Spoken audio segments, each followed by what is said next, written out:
रोहतक के कलेक्टर ने उनका देश निकाला तक दे दिया। पर बाद में जी बड़े अफसरान ने बताया अब छोटू राम किसी गाजर मूड़ी का नाम नहीं से जिसने पढ़ देगा तो उसने देश तक काटने की बात करे। जब वो अपनी पे आ गया तो तेरा बोरिया बिस्तरा बंधवा गया इस देश तक गोल कर देगा कि छोटे कद पे ना जाइयो। उस जिसी ऊंचाई बस की बात नहीं थी और आंख में आंख डाल के बतलावन की अंग्रेजा की भी औकात नहीं थी। अंग्रेजा की भी औकात नहीं थी। राजकाज की चाबी हाथ में आते साहब चौधरी साहब घर की वही और काका लिखनिया की राह पर चल पड़े। एक आदमी खातिर भी कानून बदलन की हिम्मत रखनी है मानस नहीं लोग छोटा राम कैस कहें दोस्तों ना तो दुनिया अंडा है कोई किसी ने मुंह नहीं लांदा। 1944 में मोहम्मद अली जिन्ना चौधरी साहब ने पंजाब तक तड़ी पार कर दिया था और चौधरी साहब के जीते जी कदे पंजाब में नहीं बढ़िया। किसान मजदूर खातिर घने कानून बनवाए छोटू ने 6 की जगह 11 रुपए दाने बिकवाए छोटू ने। अंबर तय भी लंबा इस छोटे से का कद सूरज ना झुकता था जिनका वह अंग्रेज झुकाए छोटू ने।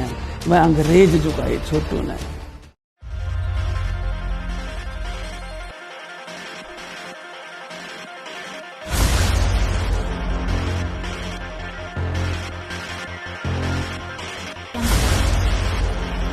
भारत माँ का कट का हिस्सा न्यारा ना होता जिंदा होता यो लाल तो देश का बंटवारा ना होता दोस्तों बंटवारा ना होता।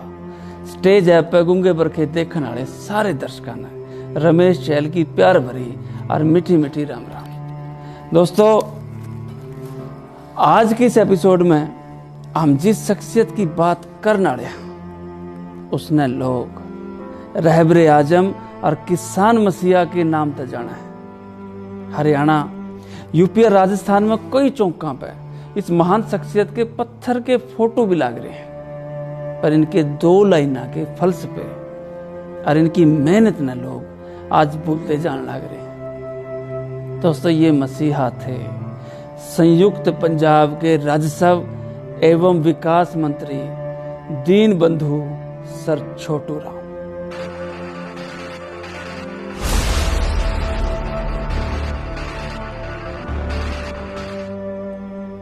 छोटू राम जी का बचपन का नाम राम रिचपाल था और इनका जन्म 24 नवंबर सन 1881 में गढ़ी सांपला में हुआ था जो आजकल जज्जर जिले में पड़ा है। पहला रोहतक में पड़ा करता। साधारण परिवार में सबसे छोटा था राम रिचपाल। इस करके सारे घर के लोग इनती छोटू छोटू कह के बुलाया करते और जब स्कूल में लगाए तो वहां भी इनका नाम छोटू राम लिखवा दिया और किसान कमेरे मजदूर लोग इनती छोटा राम यानी मसीहा क्या करते। बड़ा राम ऊपर आड़ा और छोटा राम नीचे आड़ा छोटू राम।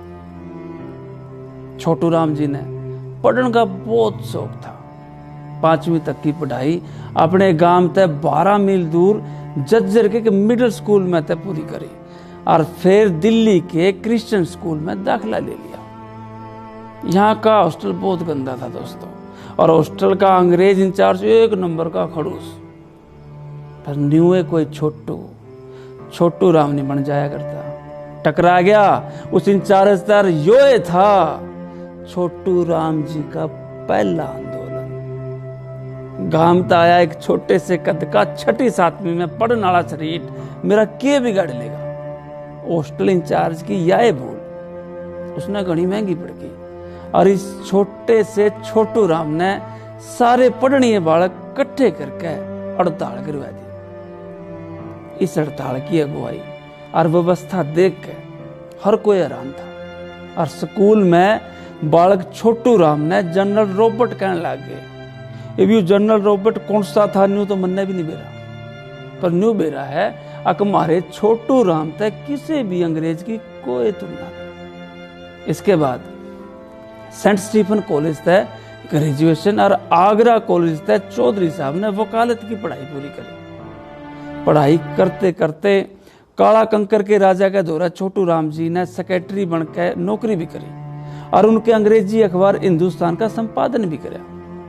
बाद में छोटू राम जी ने जाट गजट नाम तय एक खुद का अखबार भी छापा और आज भी छपा है, और उसमें एक के बाद एक लगातार 17 लेख किसान और मजदूरों की फेवर में लिखे, जिनमें से एक लेख की तिखी भाषा पे रोहतक के कलेक्टर ने उनका देश निकाला तक दे दिया।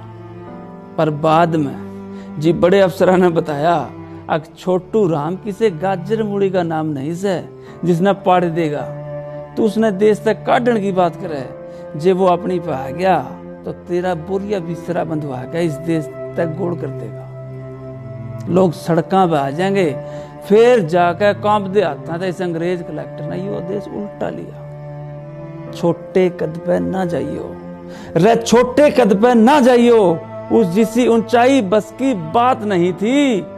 दीन बंधु सर छोटू राम जी खातिर कहूं दोस्तों कि छोटे कद पे ना जाइयो, उस जिसी ऊंचाई बस की बात नहीं थी। और आंख में आंख गाल के बतलावन की अंग्रेजा की भी औकात नहीं थी, अंग्रेजा की भी औकात नहीं थी। 1920 में रोहतक की कांग्रेस कमेटी बनी तो छोटू राम जी उस कमेटी के अध्यक्ष बनाए गए। पर अगस्त 1920 में छोटू राम जी ने कांग्रेस छोड़ दी, क्योंकि गांधी जी के अगेल चौधरी साहब के विचार नहीं मिले थे। छोटू राम जी का मानना था कि बिना राजनीति में आए देश के किसान और मजदूरों का भला नहीं हो सकता। इसलिए चौधरी साहब ने सिकंदर हयात खान के गैल मिलकर यूनियनिस्ट पार्टी का गठन किया और 1937 के इलेक्शन में 175 सीटों में 99 सीट जीत के अपनी पैठ साबित कर दी। हमने बता दूं रहे, इस इलेक्शन में कांग्रेस ने सिर्फ 18 सीट मिली थी, खालसा नेशनलिस्ट ने 13 और हिंदू महासभा सिर्फ 12 सीटों पर सिमट कर रह गई थी। पूरे भारत ने चौधरी साहब के कद का अंदाजा हो गया था। सिकंदर सर हयात खान संयुक्त पंजाब का प्रधानमंत्री बना और चौधरी साहब ने संभाला विकास और राजस्व मंत्रालय का बोझ। राजकाज की चाबी हाथ में आते सार चौधरी साहब घर की बही और काका लिखनिया की राह पर चल पड़े। अंग्रेजा की एक नहीं मानी पर अपनी सारी बात मनवाई। अंग्रेज और साहूकारों के सताए होड़ किसान मजदूरों की भलाई खातर चौधरी साहब ने कई कानून पास करा के सख्ती से लागू भी करवाए। गिनाऊं हूं, साहूकार पंजीकरण एक्ट 1938, गिरवी जमीन मुफ्त वापसी एक्ट 1938-39, व्यवसाय श्रमिक अधिनियम 1940, कर्जा माफी अधिनियम 1935, कृषि उत्पाद मंडी अधिनियम 1938। चौधरी साहब एक के बाद एक कानून लाते गए और गरीब किसानों ने साहूकारों की पकड़ तय बरी कराते गए। अब साहूकार उनकी जमीन की कुर्की नहीं कर सका था, ज्यादा ब्याज पे कर्जा नहीं दे सका था। मंडी में किसान पर लागण वाली आड़त, मुनिम्मी, काट छांट, रख रखाव जिसे टैक्स अब किसान ने नहीं देने पड़े थे। किसी से बंधुआ मजदूरी नहीं कराई जा सकी थी। मजदूरी के घंटे तक फिक्स कर दिए और मजदूरों की सुनवाई खातर लेबर इंस्पेक्टर की पोस्ट भारत में रचन का गौरव चौधरी साहब ने जावा है। दोस्तों, चौधरी साहब ने दाम दुपट्टा का नियम लागू किया। इस नियम के अनुसार दुधारू पशु, बछड़ा, ऊंट, रेड़ा, घेर, गितवाड़ा वर्गे आजीविका के साधना की नीलामी नहीं करी जा सके थी। इस दाम दुपट्टा कानून के लागू होने पाछे एक कसूती स्टोरी है, ध्यान से सुनियो। लाहौर हाई कोर्ट में मुख्य न्यायाधीश सर सादी लाल एक अपील करता ने कहा कि जी मैं बहुत गरीब आदमी हूं, मेरा घर और बलद कुर्की तय माफ करता। तब जज सादी लाल ने डांट मारी और कहा कि एक छोटू राम नाम का आदमी है, वो इसी से कानून बनांदा अंडा है, उसका दौरा जा और कानून बनवा के ले आ। वो गरीब किसान चौधरी छोटू राम जी के पास आया और यह सारी बात बता गई। चौधरी छोटू राम ने कानून में ऐसा संशोधन करवाया कि उस अदालत की सुनवाई पर रोक लगा दी। एक आदमी खातिर भी कानून बदलन की हिम्मत रखनी है मानस नहीं लोग छोटा राम कह सके हैं। दोस्तों, ना तो दुनिया अंडा है, कोई किसी ने मुंह नहीं लांदा। एक के बाद एक किसान मजदूरां खातिर कानून पर कानून लिया के उनकी संभाल करण की बदौलत ही चौधरी छोटू राम ने और प्रधानमंत्री सिकंदर हयात खान ने सर की उपाधि मिली थी। लोगों ने पानी मर मर के ली थी और चौधरी साहब अंग्रेजों ने खुद दी थी यह उपाधि घर जाके कि हमने बेरा है कि इलियस्टर जिसे घमंडी अंग्रेज डिप्टी कमिश्नर के गोडे टिकवा के चौधरी साहब ने मोर के शिकार पर रोक लगवाई थी जो आज भी जारी है। हमने बेरा है 6 रुपये मन गेहूं के भाव में चौधरी साहब ने किसान ने तो लगभग दुगना रेट 11 रुपये मन का भाव दुआया था।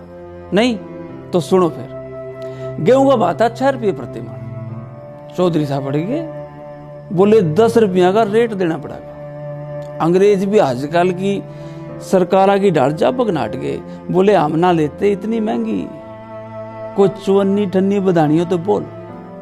तब दीन बंधु उठा और अंग्रेज ज्यादा न्यू कह के चल पड़ा, और किसान अपने खान जो के दाने रख लेगा, बाकी की खड़ी सारी कणक में आग ला देगा, पर हमने 6 रुपये मन कणक नहीं बेचेगा। सुनकर अंग्रेजों के हाथ पैर फूल गए और वह 10 रुपये मन रेट देना तैयार हो गए।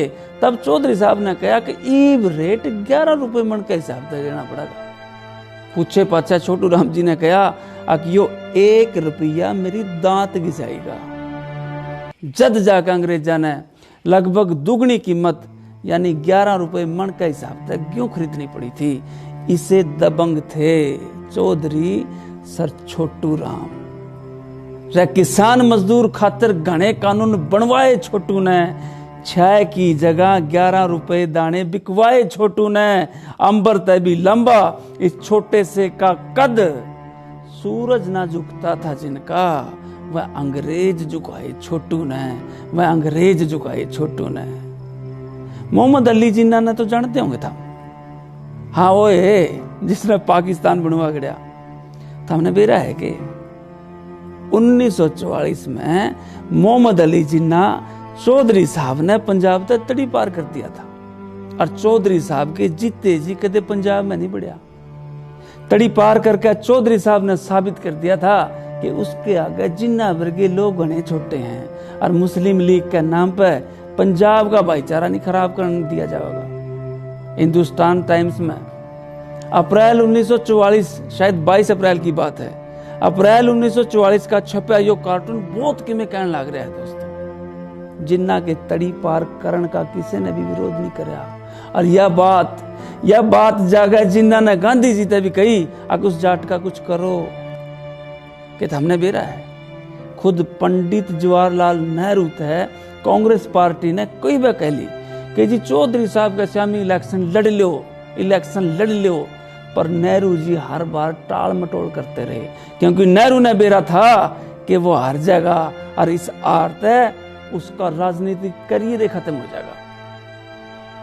देश में भाईचारे का दीन बंधु ने प्रचार करया, देश में भाईचारे का दीन बंधु ने प्रचार करया, हिंदू सभा लादी कुंड में, और वो जिन्ना तड़ी पार करया, वो जिन्ना तड़ी पार करया। चौधरी साहब एक बात अक्सर क्या करते हैं, हे बोले किसान मेरी 2 बात मान ले, एक बोलना सीख ले और दुश्मन पहचान ले।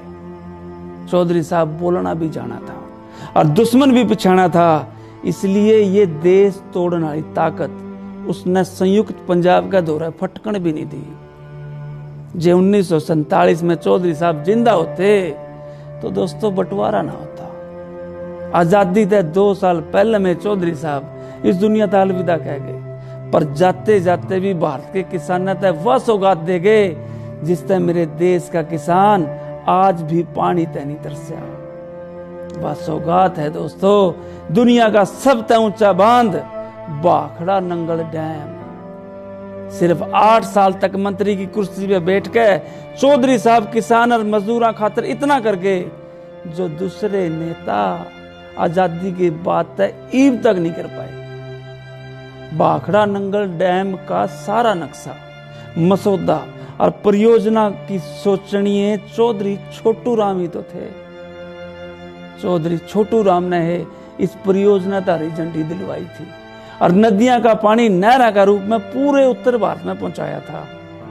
8 जनवरी की सारी रात चौधरी साहब भाखड़ा नंगल डैम की फाइलों पर साइन करते रहे और अगली सवेर 9 जनवरी 1945 ने सदा सदा खातर ये किसान मसीहा आंख मूंद गया। जाते जाते भी रोक ली, जाते जाते भी रोक ली, किसाना की गिरती कांध छोटू ने बना के दे दिया दुनिया का सबसे ऊंचा बांध छोटू ने, सबसे ऊंचा बांध छोटू ने। दोस्तों, चौधरी साहब का फलसफा सिर्फ 2 लाइना का है, बोलना सीखना है और दुश्मन पिछाड़ना है। ये दोनों बात जो हम सीख जाएं तो ना तो भाईचारा खत्म हुआ और ना ही कोई किसान मजदूर बदहाली का जीवन जीवे। चौधरी साहब के इसे फलसफे गेल मन्ने दो इजाजत, तावड़े ही मिलांगे कुछ और नए गुंगे बरखेंगे गेल। राम राम, अलविदा।